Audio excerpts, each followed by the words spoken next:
Balik Pulau. Terima kasih Datuk Pengerusi kerana memberi peluang kepada Balik Pulau untuk membahaskan beberapa maksud B41 Kementerian Pelajaran. Saya berhajat bagi pihak Parlimen Balik Pulau, terutama sekali di dalam maksud berkaitan dengan menampung pembayaran emolumen kaki tangan awam. Yang Menteri, saya yakin Mak Menteri boleh bersetuju dengan saya bahawa pendidikan merupakan satu pendekatan untuk membangunkan masyarakat. Pendidikan terbukti. Dan di dalam membangunkan masyarakat, pendidikan kalau situasi yang kondusif dibentuk, dia akan mengangkat martabat masyarakat setempat. Yang Mak Menteri ingin saya laporkan di sini. Pertama sekali bahawa di dalam kita meluluskan perbelanjaan ini, yang mana saya secara peribadi mungkin Parlimen pula bersetuju dengan pendekatan ini, tetapi barang diingat pada masa yang sama apa yang diperlukan oleh para tenaga pengajar, guru-guru, selain daripada sistem-sistem sokongan sebegini, yang sekolah-sekolah makin baik, enrollment yang ditambah sebegini, memang terbukti perkara yang juga diperlukan oleh mereka ialah apa dipanggil sebagai kebebasan akademik. Dan itu bukan satu perkara baru, dan itulah yang digagaskan oleh UNESCO, dan itu yang telah dikaji, dan itu telah terbukti. Yang Mak Menteri ingin saya jelaskan di sini, apa artinya kegairahan seorang guru untuk mengangkat martabat sekolah, tetapi kalau ianya diberi satu perkara bersifat punitif, hukuman. Menteri mungkin maklum, tapi saya mahu jelaskan sini untuk manfaat teman-teman yang lain. Yang Mak Menteri, saya ingin laporkan di sini ada satu kes di Parlimen Balik Pulau, dan saya tidak mahu secara khusus menjelaskan siapa nama guru tersebut kerana tujuannya bukan identitinya itu, tetapi mesejnya di sini ialah pengajarannya. Ya Mak Menteri, seorang guru di sekolah rendah di Parlimen Balik Pulau, kebetulan sekolah saya kebetulan punya cita-cita yang tinggi untuk melihat sekolah itu yang selama ini apabila peperiksaan darjah 6 itu dulu penilaian hanya 2 orang, 3 orang, mau mengangkat supaya ia lebih 5, 6, 7 orang, mungkin 10. Dan beliau telah merangka program, dan saya telah mendapat laporan sejarah telah menunjukkan di mana saja sekolah beliau dilantik, jumlahnya naik, Datuk Pengerusi, naik sehingga daripada dari katakan 6 sampai 20 ada. Ini latar belakangnya. Jadi beliau berjumpa dengan PIBG, YDP dan sebagainya. Kebetulan ada satu muafakat telah terbentuk. YDP kebetulan orang kampung yang sama telah bermuafakat, terdapat dalam kampung ada anak kampung sekolah tersebut, yang sekolah tersebut dan ada latar belakang yang berjaya, mungkin paling berjaya, dan mungkin yang boleh dikongsi dan mampu mengangkat, kita panggil to inspire anak-anak murid di situ. Orang muka-muka yang ada itu bukan memanggil penceramah-penceramah luar, tetapi kebetulan penceramah itu pula ahli parlimen, orang politik.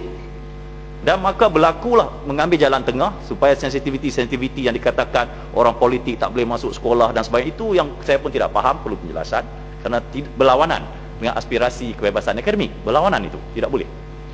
Kerana Gerhard Casper, Presiden Stanford University, mengatakan salah satu perkara yang menyebabkan Stanford yang bukan Ivy League menjadi universiti ternama ialah academic freedom. Itu terbukti.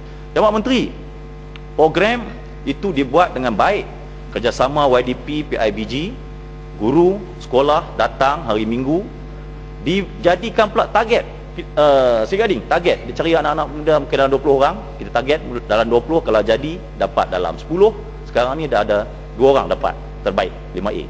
Yang Mak Menteri, apa berlaku ketika itu program secara tertutup, yang dibincangkan hanyalah pendidikan, yang datang tokoh pendidik, datang ibu pendidik, guru tersebut sekarang mendapat show cause letter, surat tunjuk sebab. Dan saya tahu yang membuat benda itu orang UMNO kawasan. Minta maaf, ini fakta. Yang Mak Menteri, sebab latar belakang menunjukkan di situ keluar masuknya orang politik. Saya tidak katakan negatif, mungkin orang politik dahulu, tapi kebetulan orang politik dahulu ialah UMNO Barisan Nasional. Tetapi lepas Mac 2008, Pakatan Rakyat, keadilan. Jadi yang Mak Menteri, saya ingin penjelasan dalam saya meraihkan cadangan menteri untuk mengangkat enrollment kaki tangan awam. Saya rasa mereka juga mahukan satu suasana yang lebih kondusif, iaitu kebebasan akademik. Kerana bagi saya, kita berbahas di sini, kita tidak terlibat secara langsung dalam kerja-kerja mendidik, tetapi mereka, apatah lagi yang sanggup meluangkan masa, apakah lagi yang sanggup. Dan saya mendapat feedback yang baik daripada ibu bapa, dan mereka mahu perkara tersebut diteruskan lagi. Tetapi dikala guru yang tiba-tiba buat panggilan pada saya tengah malam, YB macam mana saya ni nanti kena tindakan, dan kebetulan dia pun dah tak lama lagi nak pencen. Track record bagus, kalau ayah ini kena tindakan macam mana? Menteri, saya mohon komitmen menteri, mungkin di luar nanti kita boleh bincang, tolong beri perhatian, saya tidak mahu perkara ini berlaku. Yang Menteri, seterusnya saya juga ingin masuk kepada item yang kedua, iaitu sebanyak 95 juta akan digunakan untuk membantu sekolah agama rakyat dan yang berkaitan. Yang Pak Menteri, dulu saya juga berbahas dan saya akan berbahas di sini sekali lagi.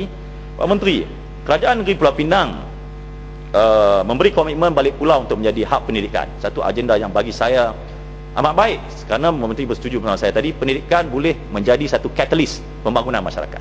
Yang Pak Menteri, kebetulan di Parlimen Batu Pulau sekarang ni dipindahkan satu sekolah yang esok 24 hari bulan, Duli Yang Maha Mulia Di-Pertuan Agong berbesar hati untuk merasmikan Sekolah Agama Al-Masyur Al-Islami, antara sekolah agama yang paling tertua di rantau Asia Tenggara ini. Beliau sendiri nak pergi kerana latar belakang sekolah ini, Yang Pak Menteri, seawal-awal 1918 20-an yang telah menghasilkan Syekh Al-Hadi dan telah menghasilkan Syekh Jamaluddin, yang kebetulan di balik pulau pula ada pusat Al-Falaq.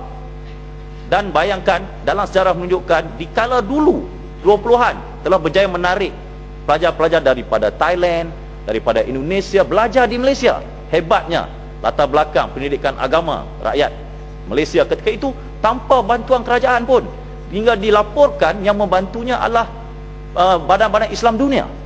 Itu usahanya tokoh-tokoh Arab, pendokong-pendokong pendakwah ketika itu. Yang Amat Menteri, saya bayangkan apabila lokasinya telah ada, kerjasama kerajaan pusat, kerajaan negeri ada, lokasi tanah diberikan, agenda pendidikan pun ada, ahli parlimen pun mahu benda itu berlaku dalam kawasan dia, dan kebetulan pula dalam situ memang ada warga balik pulau ini yang memang dari segi demografinya perlu diangkat martabatnya, kerana ini masyarakat luar bandar. Dan saya yakin Menteri boleh setuju dengan saya bahawa kalau dasar muafakat pendidikan selalu kita bahaskan di sini itu diterselahkan, dia akan mengangkat masyarakat setempat. Dan saya katakan kepada Tuan Menteri, saya bercakap legap-legu kat sini, besok tak dapat jemputan pun nak pergi, esok nak pergi tak dapat jemputan pun ahli parlimen Agong nak turun. Dan saya nak cadangkan Menteri, kalau Menteri ada kesempatan manakan yang dulu yang mula tunjuk komitmen yang tinggi, Menteri harus tunjukkan juga. Saya rasa kalau sempat, kita sama-sama besok ke balik pulau, duduk kat bawah pun tak apa, kalau tak duduk kat VIP, sebab nak tunjuk bahawa agenda pendidikan, agenda yang akan mengangkat masyarakat kita punya ekonomi pendapatan tinggi. Jawab Menteri, saya katakan begitu kerana sebenarnya Malaysia ini potensi pendidikannya hebat. Tetapi saya nak kata di sini Menteri, sebaliknya berlaku Menteri. Sebaliknya, kerana kita tengok yang punya kelebihan takkan membuat keputusan kalau boleh hantar anaknya ke sekolah awam. Kita tahu yang ada keluar nak hantar ke sekolah antarabangsa dan sebagainya. Kerana apa itu? Kerana andaiannya sekolah antarabangsa ada pendidikan yang kualiti sekian. Dan saya tahu ramai di sini Pak Menteri anak-anaknya pun ada di sekolah antarabangsa, mungkin mampu. Tetapi persoalannya Pak Menteri, di negara jiran tidak jauh daripada tempat Yang Amat Menteri, sekolah awam sebenarnya lagi baik daripada sekolah antarabangsa, pemerkasaan sekolah awam itu. Dan Yang Amat Menteri bayangkan kalau agenda hak pendidikan balik pulau pertingkat ke Tenggara seawal 20-an, yang mana kebetulan ada juga di situ ialah kemudahan infrastrukturnya, airport antarabangsanya dan sebagainya. Saya rasa insya-Allah tidak ada sebab agenda untuk memartabatkan guru ini dia akan memberi impak langsung kepada pendidikan. Yang penting saya akan tegaskan sini, pertama sekali mesti diberi kebebasan akademik, mesti diberi juga perkara-perkara yang dikatakan yang diperlukan oleh guru tersebut, bukan yang diperlukan oleh Pak Menteri yang kita berada di sini, tapi yang diperlukan oleh guru dan murid setempat. Terima kasih.